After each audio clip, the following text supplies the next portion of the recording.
survey if I'm asking which source you often use to get information: newspaper, radio, TV, and the survey shows 62% of the people chose internet. You might be thinking I am going to say how important the internet is, or how quickly it has changed the world for a few years. But what if I tell you this survey is conducted on the website globeandmail.com? Our answer will be different because the people who did this survey on a website must be frequent users of internet. This sample is a biased sample, so we have to pay attention to how a survey is conducted.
The brain is basically built from the bottom up. First, the brain builds basic circuits that are responsible for basic skills, and then more complex circuits are built on top of those basic circuits as we develop more complex skills.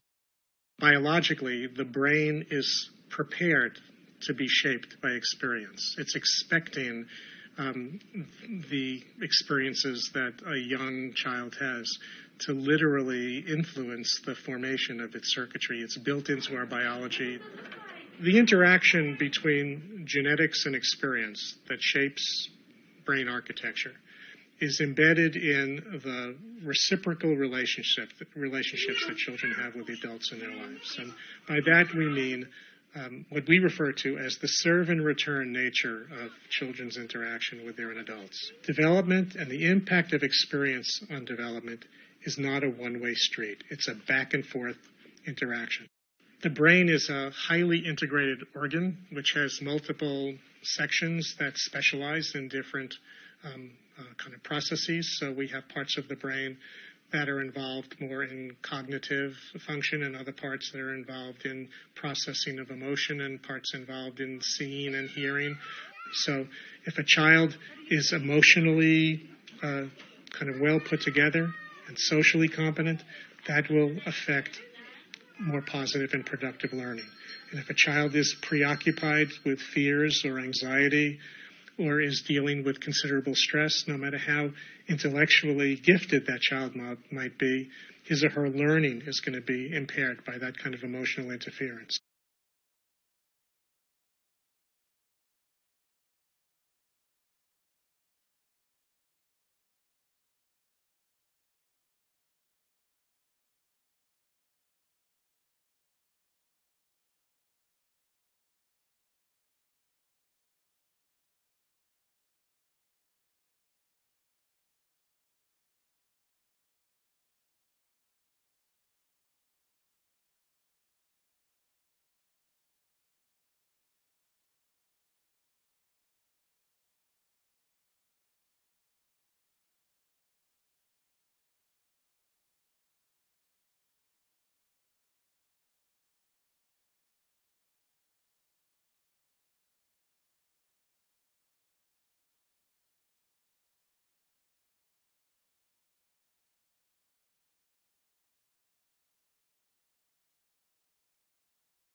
And this illustration often used is the one of the monkeys at the typewriter. Okay, so we have a monkey sitting at a typewriter, and the claim here is, basically, if you leave chance and time long enough, you will get life, don't worry about it. Yes, it's strange, yes, it's wonderful, but leave enough matter, 600 million years on Earth, and you will have life. So, the monkey sitting at the typewriter, the chances are, eventually he produces the complete works of Shakespeare, so what's the problem? But he doesn't manage to do it in 600 million years.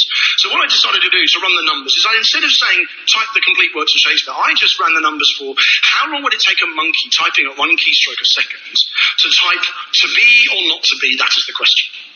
Right? On average, how long is it going to take my monkey friend at one keystroke a second? I don't know how long you think that would be. Maybe you can have a guess. Would it be less or more than 600 million years, which is the period life on Earth is supposed to have emerged within? And when I ran the numbers, to be or not to be, that is the question, takes 12.6 trillion years to type just that phrase. And a DNA string, that complexity emerged by chance, undirected, within 600 million years. Again, it's mathematically possible, but it's so incredibly unlikely that it would have, that it tilts me in favour of the Christian story in which God creating life is simply a question of saying, let there be, and there was.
The Western countries' women are becoming more and more reluctant to give birth to babies.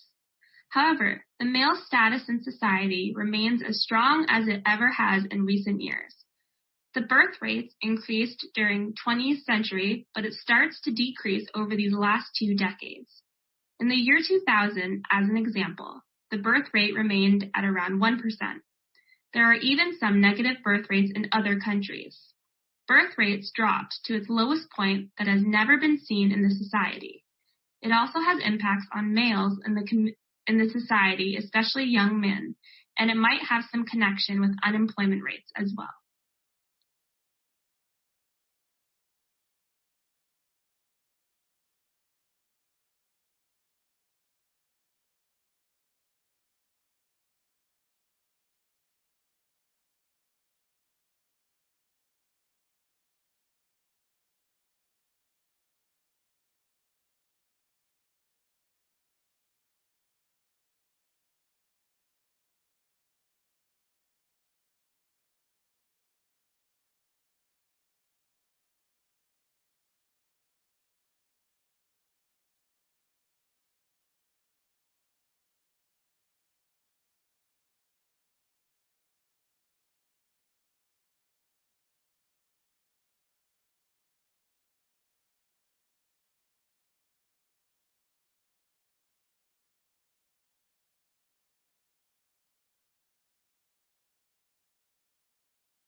Let's take a look at this video of these little kids. They were offered the option of having one marshmallow immediately or 2 marshmallows 15 minutes later. And you've got some very cute videotape of this experiment, so let's take a look. Okay. What we found is a very simple and direct way of measuring a competence that seems to make an important life difference. A researcher tells these preschoolers that she's going to leave the room. If they wait for her to come back without eating the marshmallows, they'll get 2 marshmallows. Or they can ring the bell and she'll come back right away. But then they only get 1 marshmallow. I won't ring the bell. You won't ring the bell? Okay.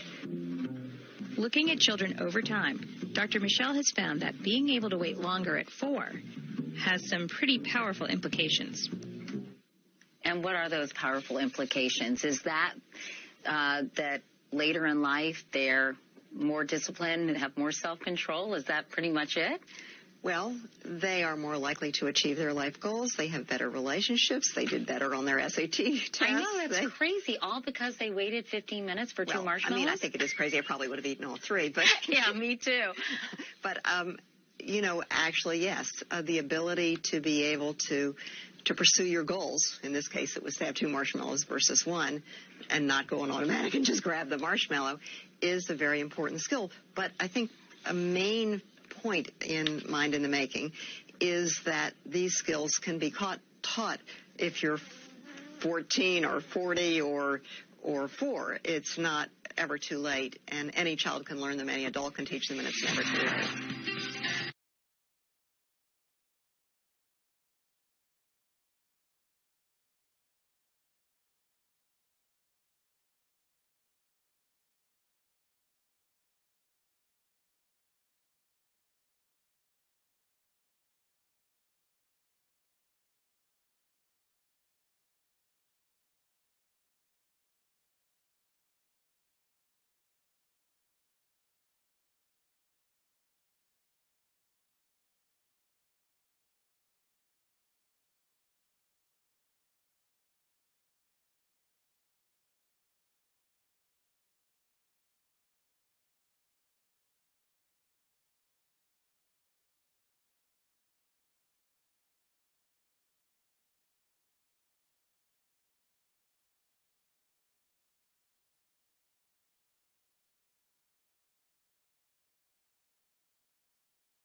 A language dies when the last person who speaks it dies. But sometimes people say it dies when the second last person who speaks it dies, because then the last person has nobody to talk to. Well, of course, languages have come and gone throughout history as communities have come and gone. But what's happening now is something really quite extraordinary. Well, there are about 6,000 languages in the world at the moment, more or less. Nobody knows the exact number. And of these, people think that about half of them are so seriously endangered that they're likely to die out in the course of the present century. Now, the present century is 100 years. Half is 3,000 languages. So that means one language is dying out somewhere in the world, on average, every 2 weeks. There are all kinds of reasons why languages die. One is the physical reasons, when people are affected by famine and disease and earthquake. Another is genocide, when some countries deliberately try and stamp out a small language. But the main reason is globalization. That is, there are some huge languages in the world like English and Arabic and Spanish and French, and these are like steamrollers, crushing the smaller languages that they find in their path. A great deal can be done to preserve an endangered language. The first thing is that the people themselves must want the language to be preserved. That's very important. The second thing is that the powers that be must want the language to be preserved. They must have a respect for the minority languages that are in their care. And the third thing that has to be there, of course, is cash. It costs quite a lot of money to preserve an endangered language. Think about it. You have to train the teachers, you have to write books for the children, and all that sort of thing. It doesn't cost an extraordinary amount of money, but it does cost a bit. So without money, endangered languages don't have a positive future.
Cities are interesting places.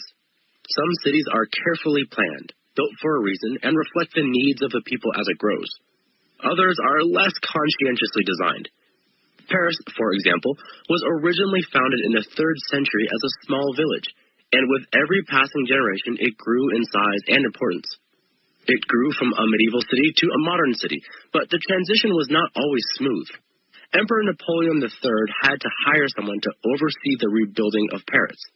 The man he chose was Georges Eugene Haussmann. In 1853, Haussmann began the process of renovating France's capital city. His basic instructions were to bring light and air into the central districts, improve the sanitation and living areas, and make Paris a more modern, beautiful city. Not your average weekend renovation. Haussmann's projects included the destruction of old medieval neighborhoods, widening of streets, building large parks and public squares, and addition of fountains and sewer lines. To add to all of this, the size of Paris had to be increased, doubled, actually, and Napoleon III issued official decrees annexing nearby suburbs to make them part of the city. One of the main priorities of this massive renovation was to connect all of the districts together. If we think of Paris like a house, each district was its own room, existing essentially independently of the other districts. Napoleon III wanted it to be easier to travel between the most important districts, and to create a sense of this being one unified city, not a series of independent neighborhoods. So Haussmann created large avenues that connected the districts. More than that, he made all of the avenues look roughly the same. Buildings on a major avenue were required to be roughly the same height and style, and even had to use the same cream-colored stone for the facade. The result was to remove any local characteristics and create a uniform Paris. For the first time, the city had a specific look, a style that people began to associate not with a district, but with Paris itself.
In 1943, what became known as the Green Revolution began when Mexico, unable to feed its growing population, shouted for help.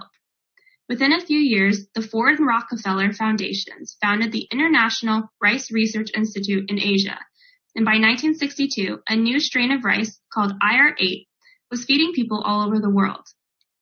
IR8 was the first really big modified crop to make a real impact on world hunger. In 1962, the technology did not yet exist to directly manipulate the genes of plants, and so IR8 was created by carefully crossing existing varieties, selecting the best from each generation, further modifying them, and finally finding the best. Here is the power of modified crops. IR8, with no fertilizer, straight out of the box, produced 5 times the yield of traditional rice varieties. In optimal conditions with nitrogen, it produced 10 times the yield of traditional varieties. By 1980, IR36 resisted pests and grew fast enough to allow 2 crops a year instead of just 1, doubling the yield. And by 1990, using more advanced genetic manipulation techniques, IR72 was outperforming even IR36. The Green Revolution saw worldwide crop yields explode from 1960 through 2000. 7.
And so this is one picture that probably you all know what it is when you see it. It's a familiar looking image. It's something that probably we all have some personal experience with, right? This is a chest X-ray that would be taken in your doctor's office, for example, or a radiologist's office. And it is a good example of biomedical engineering in that it takes a physical principle, that is, how do X-rays interact with the tissues of your body, and it uses that physics, that physical principle, to develop a picture of what's inside your body. So to look inside and see things that you couldn't see without this device. And you'll recognize some of the parts of the image. You can see the rib cage here, the bones. You can see the heart is this large, bright object down here. If you're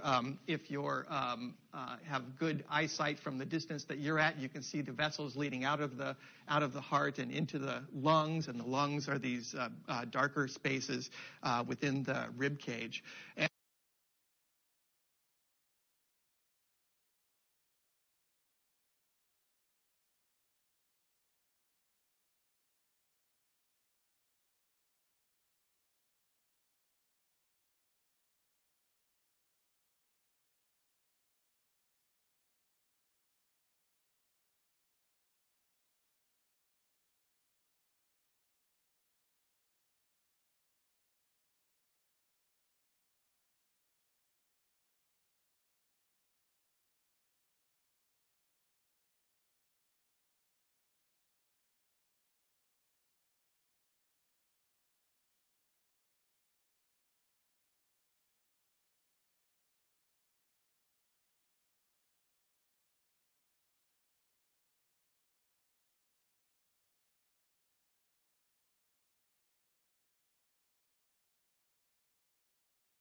Wilson came then from a different world, and he became the focal point of a broad mainstream American culture that thought that modern literature and wanted modern literature to be able to be read and appreciated by ordinary people.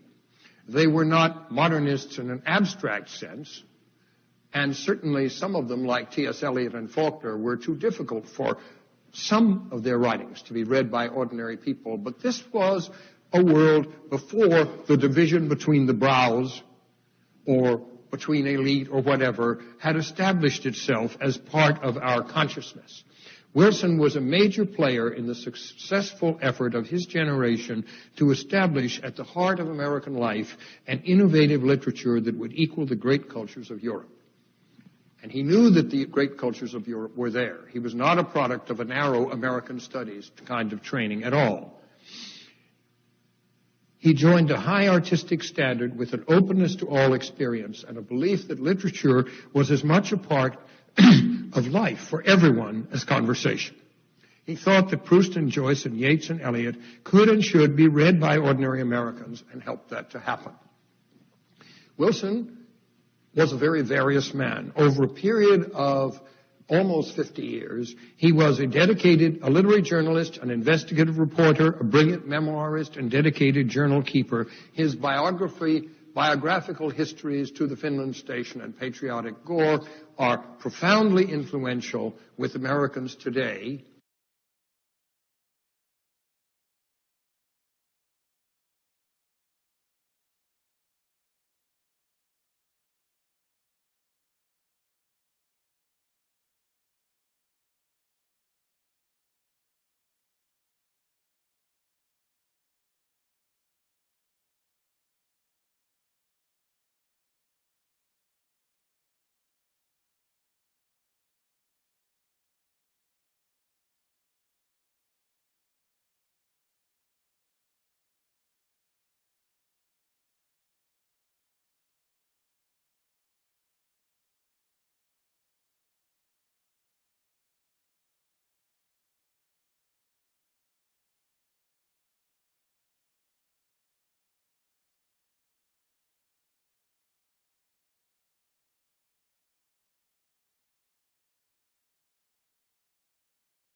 I'm just going to take on where Stafford left off. And the hormone I want to talk to you about is called melatonin. And it's synthesized in the pineal gland, which is a very small, it's the size of a pea in your brain. Descartes called it the seat of the soul, and it is where melatonin is made. Is this working? And it has a rhythm as well. And in a sense, it's the opposite of cortisol. It peaks at night. We call it the darkness hormone. In every species that we've studied, melatonin occurs at night. And it's a hormone that prepares you for the things that your species does at night. So, of course, in humans, we sleep. But animals like rodents, they're awake. So it's a hormone that is related to darkness behavior.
the library.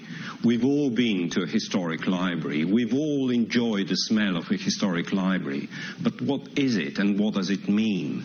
When at UCL Center for Sustainable Heritage, we've recently been asked to assess the environment at another historic library at St. Paul's Cathedral, the Wren Library, an incredible place. And it has such an intensive smell of old books. And we were also asked, for the first time really, I was actually quite taken aback by the brief, we were asked, whatever you do, please preserve the smell. It's so important to our audience. It's so important how people perceive the library. So that was quite an important message in our research. And indeed, smell is an important way of how we communicate with the environment. This piece of research was done by an advertising company, because advertisers are so interested in how we interact with each other and the environment. And we see that the majority of people use sight, obviously, to interact with the environment. But on the second place, we see that smell is also very, very important.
When you think of a leader, you may think of an individual who is, above all, bold.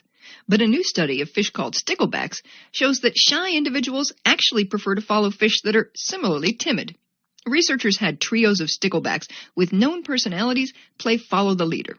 The fish were placed in a tank that had some plastic plants at one end and some food hidden at the other. In some of the groups, a bold fish and a shy fish acted as leaders, while another shy fish followed. And in other groups, it was a bold fish that did the following. The researchers recorded whether the follower sallied forth more frequently with the fish that was behaviorally similar or the one that was different. What they found is that shy fish were more likely to emerge from under cover when an equally wary fellow was already out there. Bold follower fish did not seem to care as much which leader they followed. Of course, no matter which fish a stickleback chose to stick with, the bold fish did lead more joint expeditions over the course of the experiment than their more retiring friends. That's because the bold fish initiated more trips, regardless of who might be tailing them. The findings are in the journal Biology Letters. The researchers write that when offered a choice of leaders, sticklebacks prefer to follow individuals whose personality matches their own. But bolder individuals may, nevertheless, be able to impose their leadership, even among shy followers, simply through greater effort. We may soon see if such tendencies also hold true in humans when Americans decide who they'll follow in November, unless, of course, something fishy happens.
So when we talk about the polar regions, just to clarify exactly what we mean, we have, first of all, the Arctic at the top of the Earth and the Antarctic at the bottom.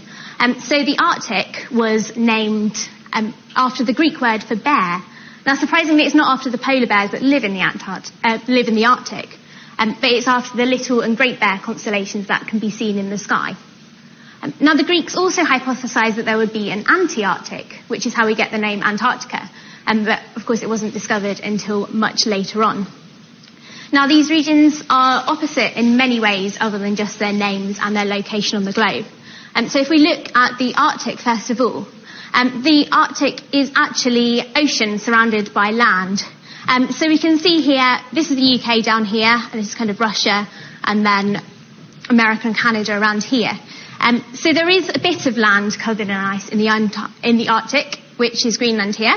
But mostly all this area here, surprisingly, a lot of people don't realise that this isn't actually land. The North Pole isn't on land, it's just one big ocean.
This is a kind of object that you're probably all familiar with when you hear the term robot, but I'm going to show you the very, very first robots.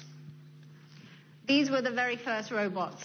They were characters in a play in the 1920s called Rossum's Universal Robots. And the play was written by a Czech writer called Karel Čapek. And basically, these robots, people tend to think of robots as kind of cute, cuddly toys or, Hollywood depictions kind of devoid of politics. But the first robots were actually created and imagined in a time of absolute political turmoil. You just had the First World War, finished. That had a devastating impact across Europe.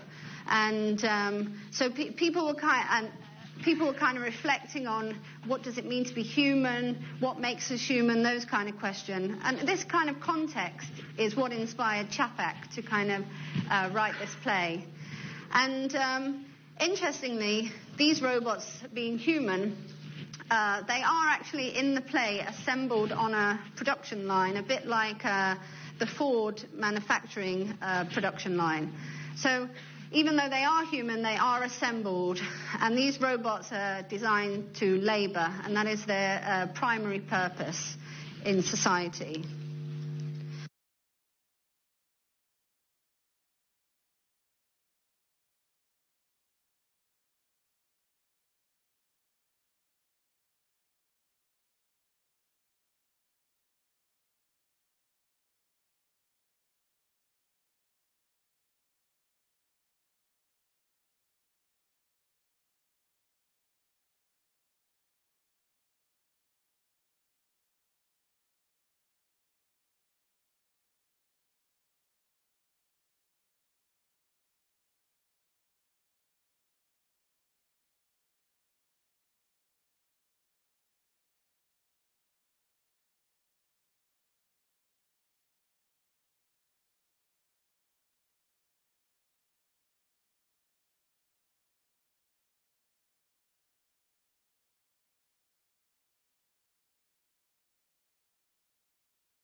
Some adverse effects of climate changes to agricultural productions because some lands are unsuitable for growing crops.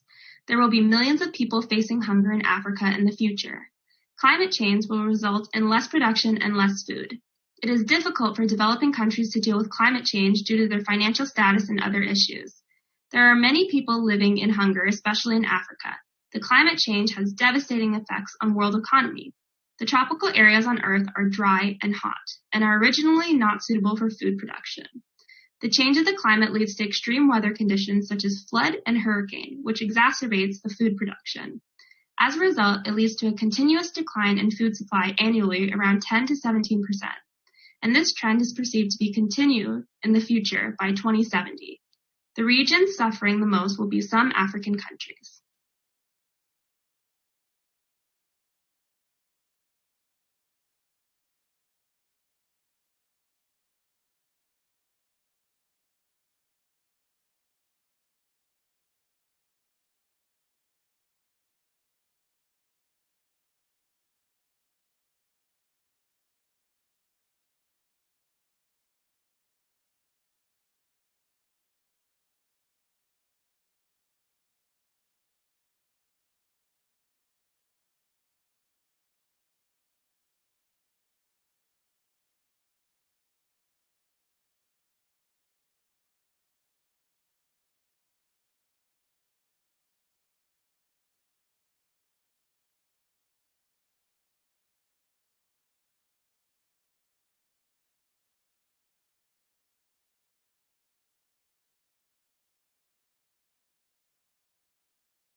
Welcome to today's lesson. We are continuing with our study of taxonomy. Taxonomy is how scientists classify organisms into different groups based on the characteristics that they share. So, for instance, a good way to think about taxonomy is the U.S. Postal Service. If we want to send a letter to someone, we first start off by addressing it to the nation they're in. By default, we usually assume that's America, but it doesn't have to be. It could be England or Costa Rica or Spain. You put their nation or their kingdom. Then within that kingdom, you address it to a slightly more specific level, their state. So, for instance, South Carolina would be the same as a phylum. Then within that state, you would address it to their city, and then to their street number, the street they live on. Then you would address it to, say, their apartment complex. And within that complex, you'd address it by their last name to their family. And then finally, their first name to the specific person you want to get it to. And in that way, we're able to weed out all the 400 million people we don't want to send our letter to in America and pinpoint the exact person we want the letter to reach. And in the same way, scientists use a taxonomy chart to pinpoint a living creature, an organism, and how it relates to everything else in the world.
Today, we're going to recount heroic tales of superhuman feats of strength, when in the face of disaster, some people are said to have summoned up incredible physical power to lift a car off of an accident victim, move giant rocks, or like Big John of song, single-handedly hold up a collapsing beam to let the other miners escape.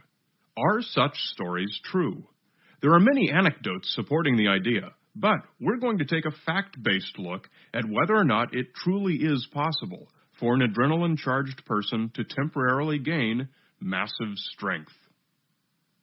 In proper terminology, such a temporary boost of physical power would be called hysterical strength. The stories are almost always in the form of one person lifting a car off of another. And even lifting many cars by several inches still leaves most of its weight supported by the suspension springs. But our purpose today is not to debunk any of these specific stories. The majority of them are anecdotal, and interestingly, not repeatable. In many cases, the person who summoned the super strength later tried it again only to find that they couldn't do it. Basically, what we have is a respectably large body of anecdotal evidence that suggests that in times of crisis, danger, or fear, some people have the ability to temporarily exercise superhuman strength.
All my research and that I conducted with my 60-plus graduate students was motivated by the need to learn so that we can teach. Of course, some inventions happened along the way, but I have always considered that the end result, I always considered these inventions to be byproducts of the learning process. The end product for me was always better understanding, or when one really succeeded, a unifying theory that can help us in teaching the subject. I have also looked at teaching as a vehicle to try new ideas or new ways of doing things on an intelligent group of learners. That is, as a vehicle for teaching research results. In my experience, this kind of teaching is the most stimulating and motivating to students. I have also uncovered many interesting research problems in the course of teaching a subject. It is this unity of research and teaching, their close connection, and the benefits garnered by exercising their interplay that to me characterizes the successful professor.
But when we move into working with communities, we have to recognise that the communities have to be the authority in their language. And actually, a woman in the class I'm teaching at Sydney at the moment, a Korean woman, expressed this very nicely, although she was talking about something else.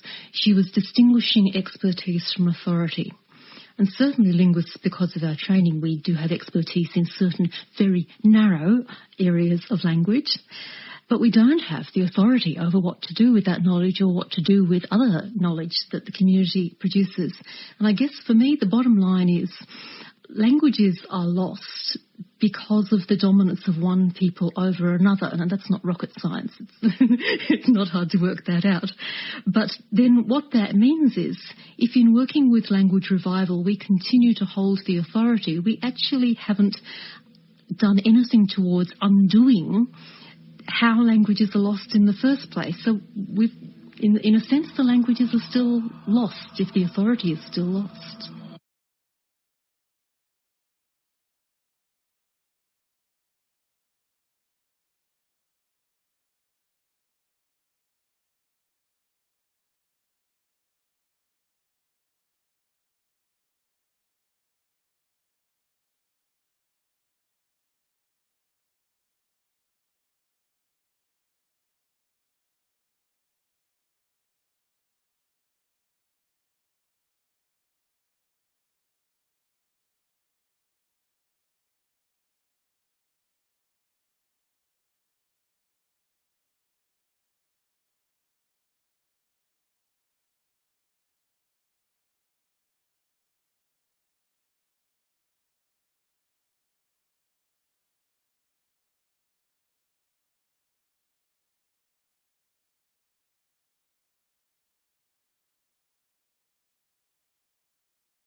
Only one country, tiny little Bhutan, wedged between China and India, has adopted the gross national happiness as the central index of government policy, and actually has had a good deal of success in education and in health and in economic growth and in environmental preservation, and they have a rather sophisticated way of measuring the effects of different policies on people's happiness. But they are the only country to go that far.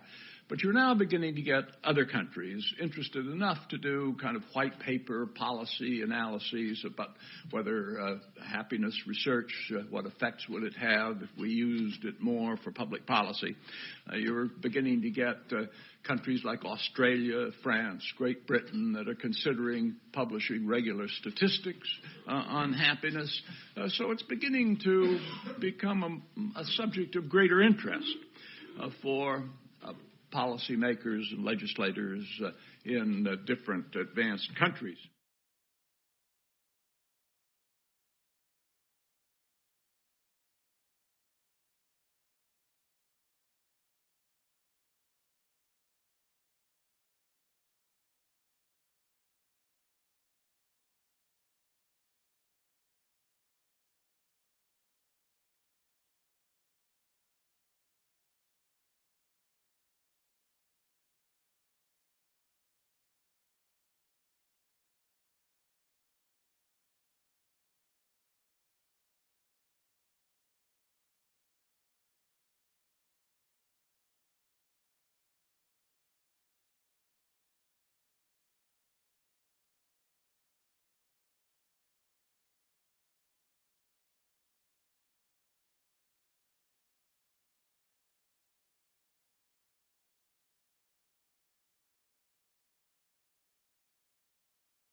Our friends at the Highlands Museum and Discovery Center in Ashland, Kentucky asked a very good question. Why is it dark in space? That question is not as simple as it may sound. You might think that space appears dark at night because that is when our side of Earth faces away from the sun, as our planet rotates on its axis every 24 hours. But what about all those other 4 away suns that appear as stars in the night sky? Or our own Milky Way galaxy contains over 200 billion stars, and the entire universe probably contains over 100 billion galaxies. You might suppose that many stars would light up the night like daytime, Until the 20th century, astronomers didn't think it was even possible to count all the stars in the universe. They thought the universe went on forever. In other words, they thought the universe was infinite. Besides being very hard to imagine, the trouble with an infinite universe is that no matter where you look in the night sky, you should see a star. Stars should overlap each other in the sky, like tree trunks in the middle of a very thick forest. But, if this were the case, the sky would be blazing with light.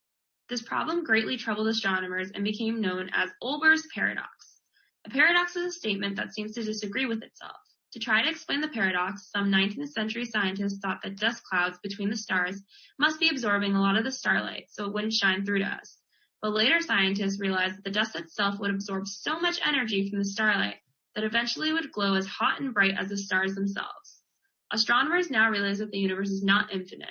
A finite universe, that is, a universe of limited size, even one with trillions and trillions of stars, just wouldn't have enough stars to light up all of space. Although the idea of a finite universe explains why Earth's sky is dark at night, other causes work to make it even darker.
Conditioning actually has 3 stages, as you see here. In stage 1, the dogs drool in response to food, but they have no reaction to the bell. So, food is called an unconditioned stimulus. Because no special condition is required, the dogs naturally drool in response to food. And when the dogs drooled in response to food, that's called an unconditioned response.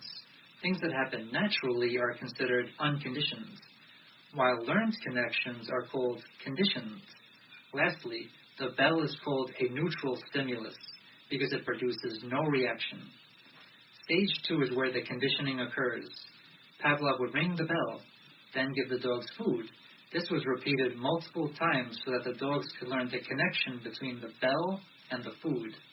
Pavlov knew the dogs had made the connection when the bell made them drool. However, if he rang the bell and waited too long, the dogs wouldn't learn the connection. This is called temporal contiguity. In stage 3, the conditioning is complete. The dogs drool in response to the bell. Now the bell is called a conditioned stimulus, and the drooling is called a conditioned response. So, 2 things happened here. The bell went from being a neutral stimulus to a conditioned stimulus, and the dogs are showing a new conditioned response to the bell. You can also reverse the conditioning process. If you keep ringing the bell without giving the dogs food, they will drool less and less until the response disappears. That's called extinction. This concludes the video. Thank you for watching.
Welsh is a Celtic language spoken in Wales by about 740,000 people, and in the Welsh colony in Patagonia, Argentina, by several hundred people.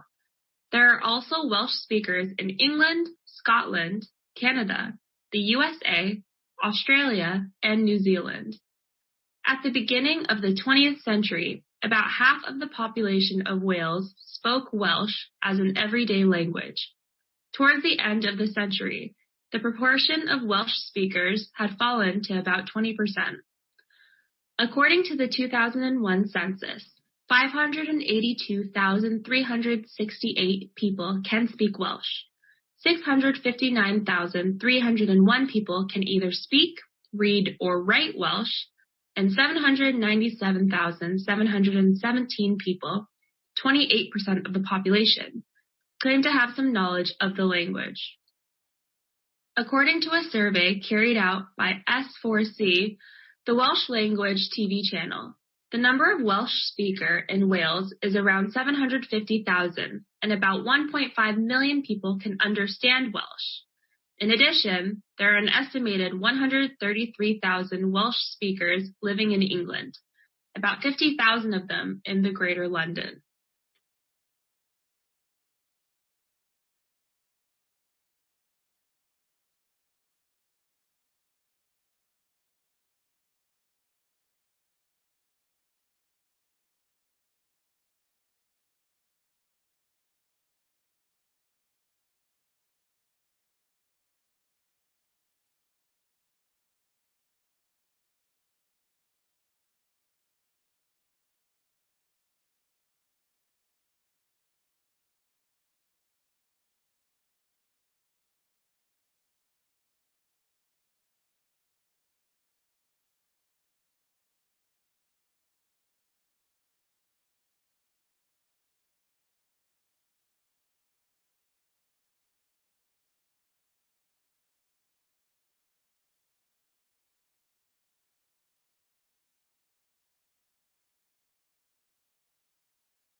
Sometimes it's the little things that can make big things happen.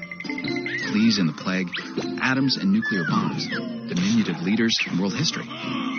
Soot is one of these little things. Soot, also known as black carbon, is released when you burn dung, coal, diesel fuel, and wood. From LA to Mumbai, soot causes respiratory illnesses like lung cancer and asthma, and contributes to 1.6 million premature deaths every year, mostly among the poor. And it gets worse. Atmospheric currents carry soot thousands of miles from where it is produced to the Himalayas and the Arctic. Black carbon, being black, absorbs sunlight, so even a little soot on snow makes it melt faster. And when snow melts, global sea levels rise, threatening our freshwater, indigenous communities, and polar bears who hunt on the Arctic ice. Climate change has been a big thing for a while, and carbon dioxide has been its main cause. Scientists estimate that soot causes 25% of human-caused global warming. It's the second leading cause of Arctic warming after carbon dioxide. Let's not underestimate the impact of this tiny particle. But there's good news. Reducing black carbon may be the fastest way to slow global warming and buy time for the Arctic. Yes, even more so than changing a light bulb. And since black carbon only stays in the atmosphere for a couple of weeks, reducing it would produce results immediately. Of course, reducing soot alone won't solve global warming, but solving our soot problem now will help buy time for the Arctic and allow us to deal with the bigger problem of carbon dioxide. We have the cleaner industries, cook stoves, and diesel. Now we have to use them. In developed nations, we've significantly reduced our black carbon, but we still have much more to do. We need to tighten our standards at home and invest in cleaner technologies in developing nations. In a world going on 7 billion people, you might feel rather little yourself. But if you urge the U.S. government and the European Union to take the lead on black carbon reduction, you can make a big difference. Go to stopsoot.org and help stop these little things from causing big trouble.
The arising concern that a lot of people have about raising children bilingually, especially the preschool year, is based on the conceptualization that the human brain at birth is essentially monolingual.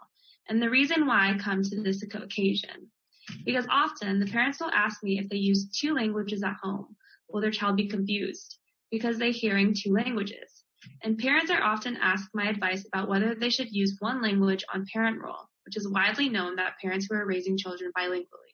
And the reason why most people think this is a good idea is that it will help to reduce the risks of the children being confused. Because they were able to associate each language with a separate speaker, the fear is that both parents use both languages, especially they use both languages interchangeable within the same conversation within the same sentences. The child will not be able to separate the languages.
These guidelines are designed to assist clients to access the free public computers and the Internet in a responsible and informed way.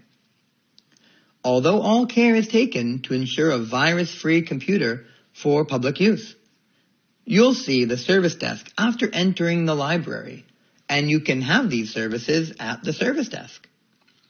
There are computers on each floor. You can use computers to access the Internet, check emails, and library catalogs. Follow the orange signs to find printers. Follow the instructions to use the printers. Remember to bring student cards. You can charge the card to use printers.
All my research and that I conducted with my 60-plus graduate students was motivated by the need to learn so that we can teach. Of course, some inventions happened along the way, but I have always considered that the end result, I always considered these inventions to be byproducts of the learning process. The end product for me was always better understanding, or when one really succeeded, a unifying theory that can help us in teaching the subject. I have also looked at teaching as a vehicle to try new ideas or new ways of doing things on an intelligent group of learners. That is, as a vehicle for teaching research results. In my experience, this kind of teaching is the most stimulating and motivating to students. I have also uncovered many interesting research problems in the course of teaching a subject. It is this unity of research and teaching, their close connection, and the benefits garnered by exercising their interplay that to me characterizes the successful professor.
The fifth plan is straight salary.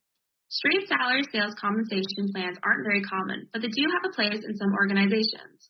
With this type of structure, you pay your salespeople a straight, albeit competitive salary like all of your other employees and nothing else. No bonuses, no commissions, and few, if any, sales incentives. This type of compensation plan is most often used when the industry you operate within prohibits direct sales, when salespeople work as part of small groups or teams and all contributions are equal, when your sales team is relatively small, or when your salespeople are expected to spend much of their time on other responsibilities other than selling. However, these plans don't tend to offer motivation to salespeople as there are no incentives for them to work harder. The second plan is salary plus commission. Salary plus commission sales compensation plans are possibly the most common plans used today. They're structured in a way that salespeople receive a lower base salary along with commission pay that makes up the majority of the total compensation. Organizations use salary plus commission sales compensation plans when there are opportunities to support all salespeople on this structure, and when there are proper metrics in place for tracking sales to ensure that the splits are fair and accurate.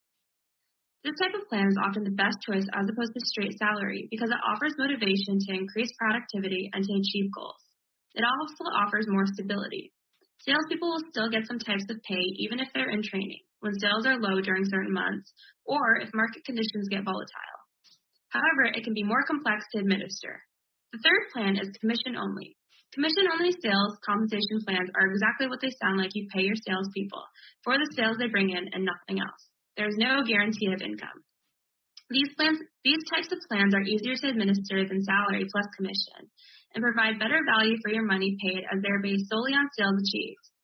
They also tend to attract fewer candidates, but do attract the most top-performing and hardest-working sales professionals who know they can make a good income because they know how to sell. On the other hand, though, they can create aggression within your sales team and low income security, which can lead to a high turnover rate and sales rep burnout from stress.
powerful influence of Stevenson's text on the discourse of disassociation is strikingly apparent in the work of American physician and psychologist Morton Prince. Reber credits Prince with pioneering the phenomenon of popularizing MPD, as embodied in the spectacular case.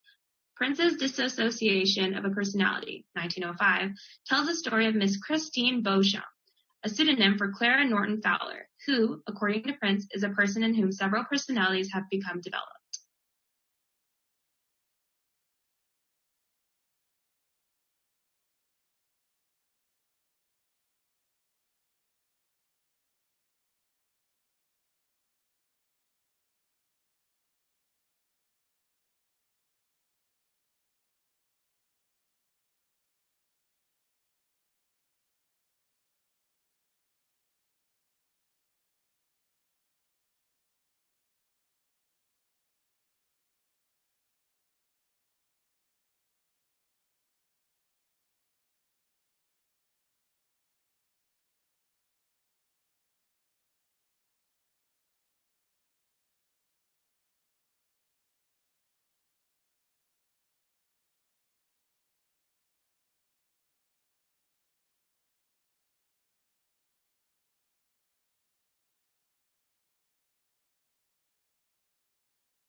This is Scientific American's 60-Second Science. I'm Christopher Intagliata. The sound of a cracking knee isn't particularly pleasant, but it gets worse when you listen up close. It does for most people, but for me, it actually just makes me excited. Omar Inan, an electrical engineer at Georgia Tech. I actually feel like there's some real information in them that can be exploited for the purposes of helping people with rehab. Enon's experience with cracking knees goes back to his days as an undergrad at Stanford, where he threw discus. If I had a really hard workout, then the next day, of course, I'd be sore, but I would also sometimes feel that I would feel this basically catching or popping or creaking every now and then in my knee. A few years later, he found himself building tiny microphones at a high-end audio company. So when he got to Georgia Tech and heard the Defense Advanced Research Projects Agency, or DARPA, wanted better tech for knee injuries, he thought, why not strap tiny microphones to people's knees to eavesdrop as their legs bend? What we think it is the cartilage and bone rubbing against each other, the surfaces inside the knee rubbing against each other during those movements. He and a team of physiologists and engineers built a prototype with stretchy athletic tape and a few tiny mics and skin sensors. And preliminary tests on athletes suggest the squishy sounds the device picks up are more erratic and more irregular in an injured knee than in a healthy one, which Inan says might allow patients and doctors to track healing after surgery. Details appear in the IEEE transactions on biomedical engineering. The primary application we're targeting at first is to give people a decision aid during rehabilitation following an acute knee injury to help them understand when they can perform particular activities and when they can move to different intensities of particular activities. A useful thing to take a crack at. Thanks for listening. For Scientific American's 60-Second Science, I'm Christopher Intagliata.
Determinate human behavior is affected by internal and external factors. At the end of lecture, the speaker mentioned that psychologists are interested in explaining human behavior. Determinant is influenced by two factors, the personal factors, which are internal, and the environmental factors, which are external. The personal factors include people's belief on certain things and their individual thinking about it, while the environmental factors include temperature, air pressure, and the others thinking about them. In conclusion, one's determinant are affected by both himself and the environment.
I show you with lots of people chatting around in a room is a form of description. We use different kinds of methods to describe a situation. Sometimes we have to use visual description, particularly when we do not witness the scenario. I was born during the Second World War, and my hometown is X. For example, when I ask my mother about the war, I always ask her, you have mentioned this or that when you talk to me. When asked her about the shelter, I asked her what the shelter looks like and when did you go to the shelter. From her response, I could get more visual evidence as I can to write my book.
Frogs are a diverse and largely carnivorous group of short-bodied, tailless amphibians composing the order Anura. The oldest fossil proto-frog appeared in the early Triassic of Madagascar, but molecular clock dating suggests their origins may extend further back to the Permian, 265 million years ago. Frogs are widely distributed, ranging from the tropics to subarctic regions, but the greatest concentration of species diversity is found in tropical rainforests. There are approximately 4,800 recorded species, accounting for over 85% of extant amphibian species. They are also one of the 5 most diverse vertebrate orders. Besides living in fresh water and on dry land, the adults of some species are adapting for living underground or in trees. Adult frogs generally have a carnivorous diet consisting of small invertebrates, but omnivorous species exist and a few feed on fruit. Frogs are extremely efficient at converting what they eat into body mass. They are an important food source for predators and part of the food web dynamics of many of the world's ecosystems. The skin is semi-permeable, making them susceptible to dehydration, so they either live in moist places or have special adaptations to deal with dry habits. Frogs produce a wide range of vocalizations, particularly in their breeding season, and exhibit many different kinds of complex behaviors to attract mates, to fend off predators, and to generally survive. Frog populations have declined significantly since the 1950s. more than 1/3 of species are considered to be threatened with extinction, and over 120 are believed to have become extinct since the 1980s. The number of malformations among frogs is on the rise, and an emerging fungal disease, chytridiomycosis, has been spread around the world. Conservation biologists are working to understand the causes of these problems and to resolve them. Frogs are valued as food by humans and also have many cultural roles in literature, symbolism, and religion.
Aquaculture, the farming of fish, shrimp, shellfish, and seaweeds, has been the sources of human protein for nearly 4,000 years, especially in Asia. In the last decade, however, there has been unprecedented growth in aquaculture production, more than 300% since 1984, which has increased the importance of the modern food supply. It is the world's fastest growing food production activity. And globally, more than 25% of the odd fishing and shellfish production in 1999 was attributable to aquaculture. Yes, this industry's contributions to human diet is actually greater than the numbers imply, whereas 1/3 of the conventional fish catch is used to make fish meal and fish oil. Virtually all farmed fish are used as human food. Today, nearly 1/3 of fish consumed by human is the product of aquaculture, and that percentage will only increase as aquaculture expands the world's conventional fish catch, for the oceans and lakes continues to decline because of overfishing and environmental damage.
There is a lot of interesting.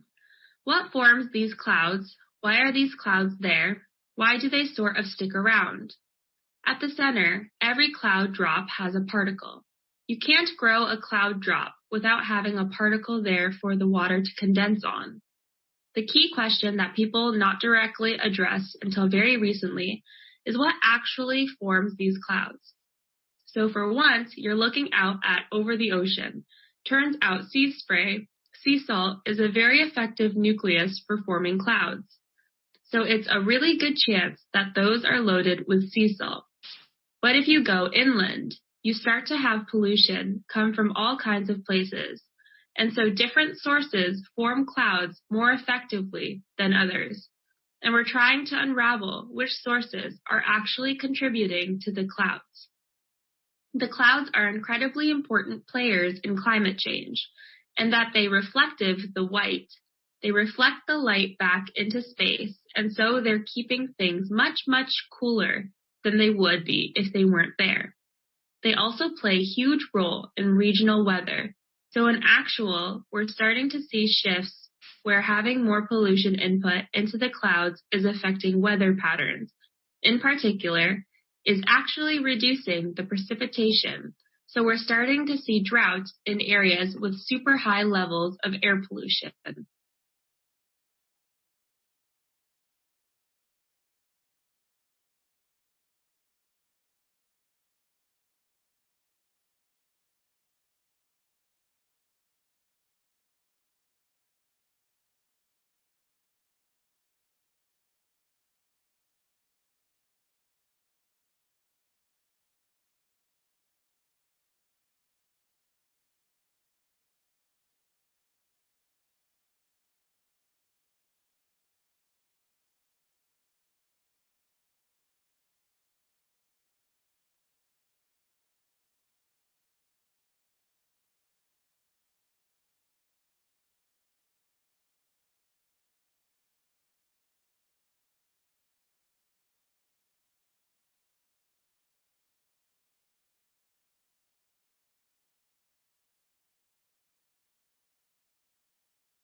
But Aristotle says the reason we need rhetoric is we have to be able to use it. We have to be able to use rhetoric influence, basically the rebel and the morons. We try to get them to understand truth. Truth is suggested, is different than rhetoric. Rhetoric is the dressing, is the body, right? Truth is the spirit, is the soul, is abstract. It doesn't have a body. It's not particular. If you want to get somebody to the truth, you might have to use some kind of tricks, right? Because most people are not sound and can't see the truth. That's what we think. Most people are ramble, really. Only the educated, the erudite, are actually capable of seeing the truth. If you want to get the general mass there, you may have to do fable a little bit. So Aristotle, that is rhetoric. Rhetoric is something that is used to influence people, right? And it's kind of mentally promised a logic.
What we're going to discuss today is how the Port of London was discovered and what we discovered about it.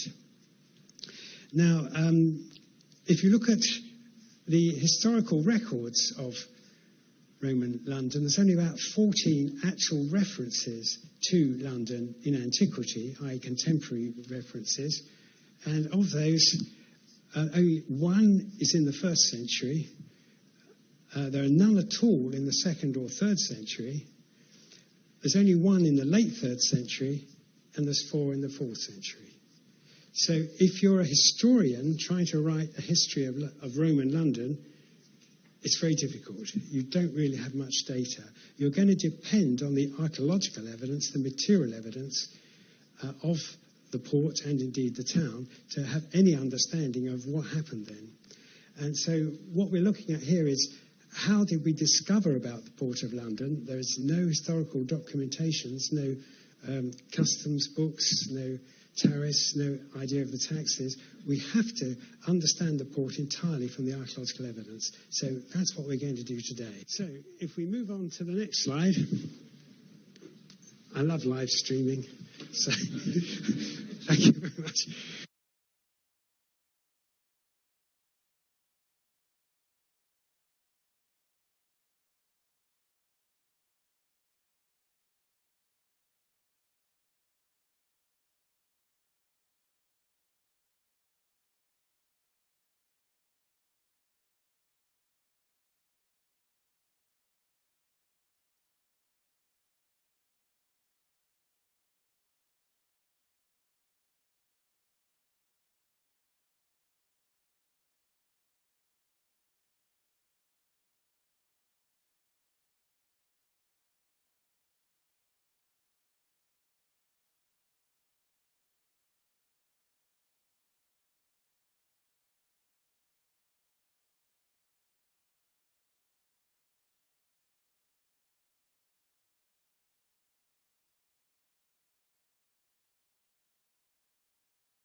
They call it the marshmallow test.